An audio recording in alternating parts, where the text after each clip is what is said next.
Hello friends, आज हम लोग देखेंगे हमारे सीआईबी के एबीएम के मॉड्यूल डी का यूनिट 30 जो कि है क्रेडिट डिलीवरी।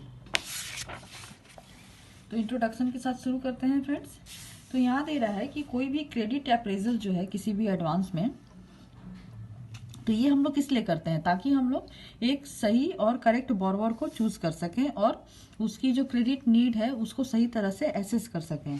तो इसमें हम लोग को जो चीज़ें ध्यान में रखनी होती हैं वो होती है कि हमें उसके साथ बोरोवर और गारंटर से किस किस तरीके के डॉक्यूमेंट्स लेने हैं कि अगर वो इन केस डिफॉल्ट करता है तो हम लीगल रिकोर्स में उस मनी की रिकवरी कैसे कर सकते हैं। फिर है हम लोग उससे जो भी प्राइमरी या कोलैटरल सिक्योरिटी ले रहे हैं तो उस पर हम लोग अपना चार्ज किस तरीके से क्रिएट करेंगे। उसके बाद दे रहा है कि अगर बैंक जो है वो चार्ज क्रिएट करती है किसी भी सिक्योरिटी के ऊपर तो वो रजिस्टर्ड है या नहीं है, वो भी हमें देखना होता है, जो कि एज पर लॉ प्रिस्क्राइब्ड होना चाहिए। उसके बाद हम लोग देखते हैं कि जो सिक्योरिटी हम लोग लोन में ले रहे हैं उसका पोजीशन किसके पास रहेगा, बोरोवर के पास रहेगा या बैंक के पास रहेगा। उसके बाद लोन जो है वो हमें कैसे डिसबर्स करना है, हम क्या कोई लोन अमाउंट का उसको चेक इशू करेंगे बोरोवर के नाम पे या हमें किसी के अकाउंट में क्रेडिट देना है, किस तरीके का मेथड हमें अडॉप्ट करना चाहिए लोन को डिसबर्स करते वक्त। और इसके बारे में आरबीआई के क्या क्या गाइडलाइंस हैं। तो इसमें सबसे पहला जो पोर्शन है फ्रेंड्स वो है डॉक्यूमेंटेशन का। तो डॉक्यूमेंटेशन में क्या क्या है देखिए, डॉक्यूमेंट जो है वो बोरोवर और गारंटर के द्वारा साइन किया हुआ होना चाहिए, जिससे कि बैंक जो है उसकी लाइबिलिटी क्रिएट कर सके कोर्ट ऑफ लॉ में। और जो भी सिक्योरिटी हमने ले रखा है, प्राइमरी सिक्योरिटी हो या कोलैटरल सिक्योरिटी हो, उसके ऊपर हमें चार्ज क्रिएट करना है। कोलैटरल सिक्योरिटी जो है वो अगर बोरोवर के अलावा किसी और के नाम पे है तो हमें सबसे पहले उस पर्सन को एज अ गारंटर लोन में लेना होता है, उसके बाद ही हम उस सिक्योरिटी के ऊपर चार्ज क्रिएट कर सकते हैं। तो एग्जीक्यूशन ऑफ डॉक्यूमेंट्स का मतलब होता है डॉक्यूमेंट कैसे एग्जीक्यूट करना है, कहाँ एग्जीक्यूट करना है, वो सारी चीज़ें यहाँ पे दी हुई हैं। तो सबसे पहले हमें डॉक्यूमेंट में ये देखना होता है कि ये जो है प्रॉपरली स्टैम्प्ड होना चाहिए, और डेट ऑफ एग्जीक्यूशन जो है वो कभी भी डेट ऑफ स्टैंपिंग से पहले का नहीं होना चाहिए। डेट और प्लेस ऑफ एग्जीक्यूशन जो है वो हमेशा डॉक्यूमेंट पे मेंशन होना चाहिए। फिर है कि पार्टी जो कि डॉक्यूमेंट एग्जीक्यूट कर रही है वो सही में ऑथोराइज्ड है या नहीं है उस डॉक्यूमेंट पे साइन करने के लिए, ये हमें देखना होता है। उनकी वो किस कैपेसिटी में जो है वो कॉन्ट्रैक्ट में इंटर कर रहे हैं बैंक के साथ और किस कैपेसिटी में डॉक्यूमेंट को एग्जीक्यूट कर रहे हैं। जैसे कि एक पार्टनर जो है वो अपने फर्म के बिहाफ पे साइन कर सकता है, लेकिन उसकी इंडिविजुअल कैपेसिटी में वो फर्म के लिए साइन नहीं कर सकता है। It should be ensured that the person signing the document is doing so with his free will. ये भी इंश्योर होना चाहिए कि जो भी पर्सन डॉक्यूमेंट साइन कर रहा है वो फ्री विल से कर रहा है, नहीं उसके ऊपर कोई फोर्सफुली कोई उससे डॉक्यूमेंट तो नहीं साइन कराया जा रहा है। डॉक्यूमेंट जो है वो साइन कराने के पहले फिल कर लेना है, ब्लैंक डॉक्यूमेंट पे साइन नहीं कराना है। केस ऑफ कंपनीज में जो चार्ज होता है वो आरओसी के साथ रजिस्टर करना होता है बैंक का चार्ज, तो वो within 30 days from the date of execution of document हो जाना चाहिए। ये इंपॉर्टेंट क्वेश्चन है फ्रेंड, ये बहुत बार एग्जाम में पूछ चुका है। और अगर कोई डॉक्यूमेंट रिक्वायर हो तो उसको सब रजिस्ट्रार से अगर रजिस्टर्ड कराना है तो उसको भी प्रिस्क्राइब टाइम लिमिट के अंदर रजिस्ट्रार के साथ रजिस्टर करा लेना चाहिए। नेक्स्ट टॉपिक है हमारा third party guarantee. Third party guarantee क्या है? थर्ड पार्टी जो है वो कोई भी इंडिविजुअल हो सकता है, कोई भी लीगल एंटिटी हो सकता है।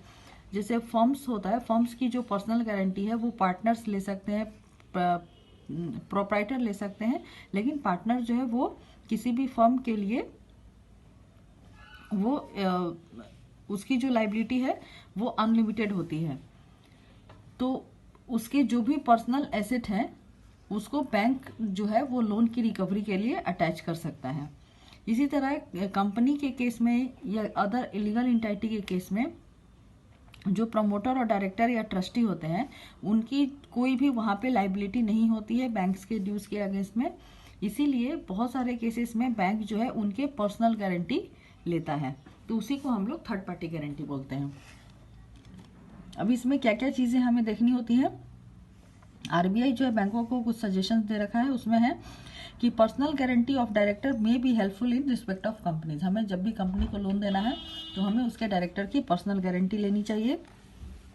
नेक्स्ट है obtain guarantees of the director and thus ensure either the continuity of the management और that the change in management take place with their knowledge. अगर उनके किसी कंपनी की कोई मैनेजमेंट जो है उसमें अगर कोई चेंज होता है तो वो बैंक को उनको इन्फॉर्म करना है और ये बैंक के नॉलेज में होना चाहिए। इसीलिए हम लोग बोरोवर से एक अंडरटेकिंग लेते हैं कि कंपनी जो है मैनेजमेंट में कोई भी चेंज नहीं करेगी without consent of the lending institution.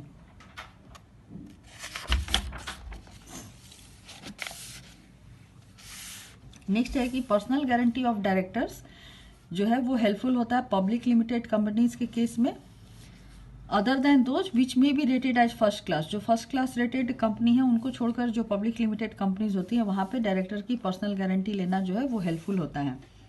और जहां पे एडवांस जो है वो अनसिक्योर्ड बेसिस में दिया हुआ है वहां पे भी ये हेल्पफुल होता है। पब्लिक लिमिटेड कंपनीज जो है जिनकी फाइनेंशियल पोजीशन जो है कैश जनरेशन के लिए सेटिस्फैक्ट्री नहीं है, तो वैसे एडवांसेस में अगर वो सिक्योर्ड हैं भी तो भी हम लोग पर्सनल गारंटी को वहां पे लेते हैं। फिर है considerably delay in the creation of A charge. अगर चार्ज क्रिएशन करने में किसी भी एसेट के ऊपर अगर हमें डिले हो रहा है तो इन द मीन वाइल हमें जो है गारंटी ले लेना चाहिए, थर्ड पार्टी गारंटी, जो कि उस जो टाइम डिले हो रही है उस इंटरिम पीरियड को वो हमें सेफ्टी वहां पे मिलती है। तो इसलिए हमें उसके अगर डिले हो रहा है चार्ज क्रिएशन में तो भी गारंटी ऑब्टेन करना चाहिए। जब हम किसी पेरेंट कंपनीज के किसी सब्सिडियरी कंपनी को अगर कोई लोन दे रहे हैं तो वहां पे भी हमें पेरेंट कंपनी की गारंटी ऑब्टेन करनी चाहिए।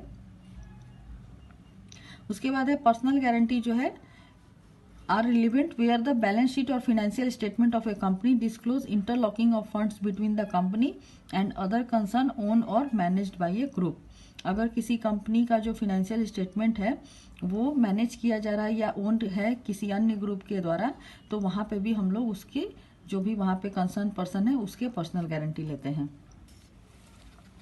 नेक्स्ट है चार्ज ओवर सिक्योरिटीज। जो भी सिक्योरिटीज हम लोग लोन में लेते हैं उसके ऊपर हम लोग चार्ज क्रिएट करते हैं। तो वो चार्ज कितने तरीके के होते हैं? तो फ्रेंड्स सिक्योरिटी जो है दो तरह के होते हैं, प्राइमरी और कोलैटरल सिक्योरिटी। तो जो ओनर होता है एसेट का केवल उसी को ये होता है कि वो उस पर चार्ज क्रिएट कर सकता है। तो चार्ज कितने तरह का होता है? मॉर्टगेज हो सकता है, हाइपोथिकेशन हो सकता है, प्लेज हो सकता है, लियन हो सकता है, असाइनमेंट हो सकता है। मॉर्टगेज जैसे हम लोग कोई भी प्रॉपर्टी वगैरह अगर लेते हैं तो वहां पे मॉर्टगेज करते हैं। हाइपोथिकेशन में हम व्हीकल, गुड्स या कोई भी चीज लेते हैं तो उसको हाइपोथिकेट करते हैं, या स्टॉक हो गया। प्लेज हम लोग ऐसी चीजों को करते हैं जैसे ज्वेलरी लोन में हम लोग प्लेज करते हैं। लियन हम लोग एफडीआर के ऊपर अगर लोन दे रहे हैं तो वहां पे हम लियन यूज करते हैं। असाइनमेंट अगर हम एलआईसी वगैरह के ऊपर लोन दे रहे हैं तो वहां पे हम असाइनमेंट यूज करते हैं। तो ये अलग अलग टाइप ऑफ चार्ज हैं जो कि हम लोग सिक्योरिटी के ऊपर क्रिएट करते हैं। नेक्स्ट है possession of security. Possession of security जो है ये कि सिक्योरिटी लोन देने के बाद उसका पोसेशन किसके पास रहेगा। तो पहले क्या होता था फ्रेंड्स, जैसे अगर स्टॉक के लिए हम लोग कोई लोन देते थे तो जो स्टॉक होता था वो लॉक एंड की में रखा जाता था और गुड्स जो है वो बैंक के गोडाउन में रखा जाता था और बैंक जो है उसमें ताला लगा के रखती थी। और जब भी बोरोवर को गुड्स देने होते थे या बोरोवर को गुड्स की रिक्वायरमेंट होती थी तो उसको कुछ पैसे जो है कैश क्रेडिट अकाउंट में डिपॉजिट करने होते थे और उसके बाद जो बैंक के गोडाउन कीपर होते थे वो उनको गुड्स की डिलीवरी करते थे। तो ये प्रोसेस जो है वो बहुत ही इनकन्वीनियंट था बोरोवर के लिए भी और बैंक के लिए भी। तो इसीलिए इसको बाद में जाके हाइपोथिकेशन में चेंज कर दिया गया, जहां पे कि पोसेशन जो है वो बोरोवर के पास रहता था और उसका जो चार्ज है वो बैंकों के पास होता था। नेक्स्ट है disbursal of fund. Disbursal of fund पहले हम लोग वर्किंग कैपिटल लोन्स का देखेंगे। तो bank providing working capital loans open a cash credit account of the borrower and all his financial transaction should be rooted through this account. जब भी bank किसी को वर्किंग कैपिटल लोन देती है तो कैश क्रेडिट अकाउंट में borrower को सारे फाइनेंशियल ट्रांजैक्शन जो है उसी के थ्रू रूट करने होते हैं और बिना बैंक के परमिशन के वो बोरोवर किसी दूसरे बैंक में कोई भी सीसी अकाउंट या करंट अकाउंट ओपन नहीं कर सकता है। अगर उसको जरूरत है खोलने की तो उसको बैंक से परमिशन लेके ही वो दूसरे बैंक में अकाउंट ओपन कर सकता है। तो ऐसे केसेस में जहां पे कि उसने परमिशन लेके बैंक अकाउंट खोल रखा है उसको पीरियोडिक स्टेटमेंट जो है वो बैंकों के पास जमा करना होता है और बैंक जो है उसके ट्रांजैक्शन को हमेशा मॉनिटर करेगी। अब नेक्स्ट जो कैश क्रेडिट अकाउंट में होता है वो होता है ड्राइंग पावर। ड्राइंग पावर जो है वो सिस्टम के थ्रू रेगुलेट होता है। तो ड्राइंग पावर ऑलवेज जो है हम लोग उसके करंट एसेट और लाइबिलिटी की स्टेटमेंट के उस पर डीपी को हम लोग कैलकुलेट करते हैं। तो उसके लिए बैंकों को हमेशा क्या होता है, stock statement, book debt, receivables और सन्ड्री क्रेडिटर्स जो भी उसके हैं उसके वो स्टेटमेंट लेती है और उसके बेसिस पे उसकी ड्राइंग पावर डिसाइड की जाती है। तो ये ड्राइंग पावर कैसे डिसाइड होती है, जो भी स्टिपुलेटेड हम लोगों ने सुटेबल मार्जिन ले रखा है उसके कैश क्रेडिट असेसमेंट के टाइम पे, तो हम लोग स्टॉक या बुक डेट पे उतना अमाउंट रिड्यूस करते हैं और उसके बाद जो उसका बचता है वो उसका डीपी असाइन होता है।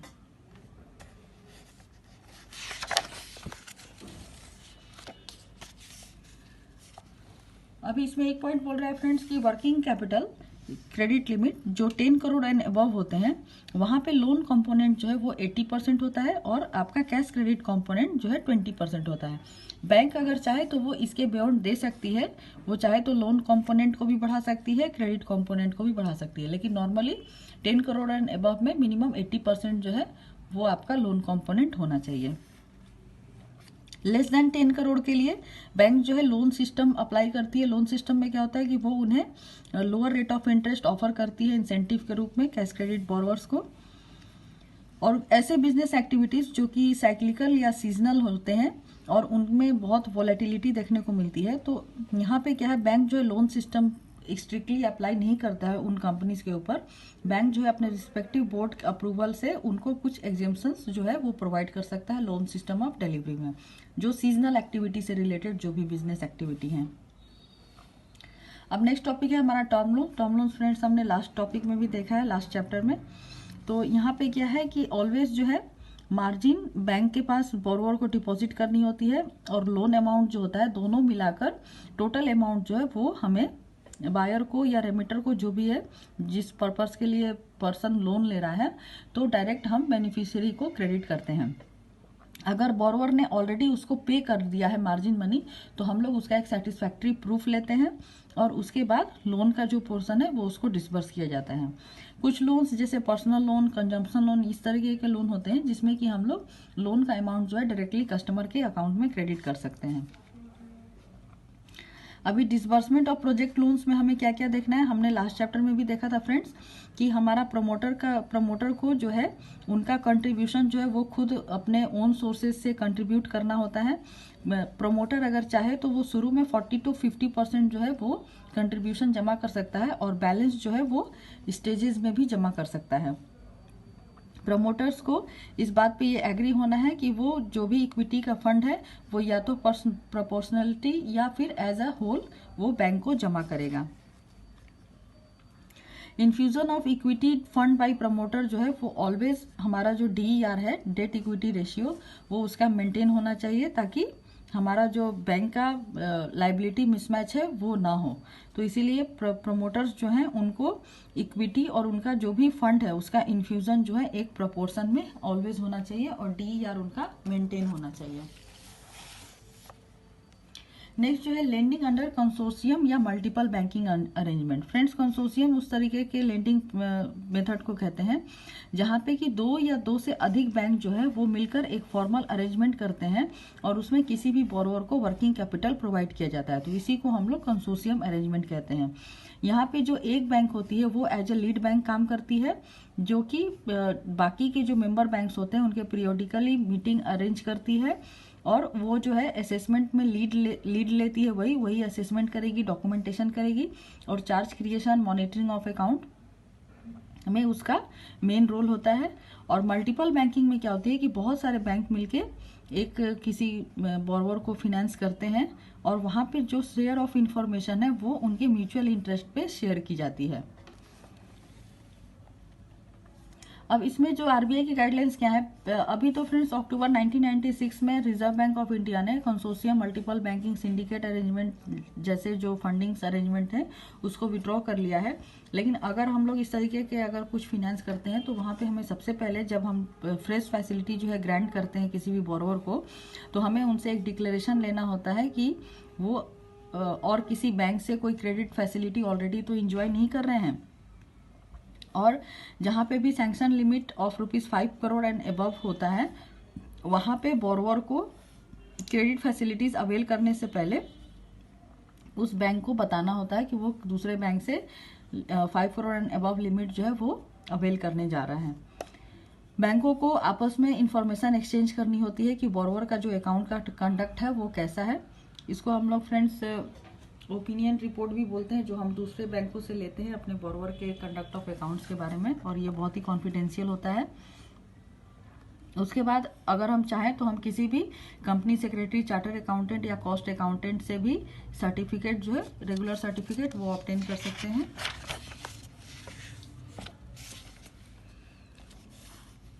उसके बाद हम सिबिल से जो हमारी क्रेडिट हिस्ट्री रिपोर्ट निकलती है उसको भी हम लोग इसमें यूज कर सकते हैं।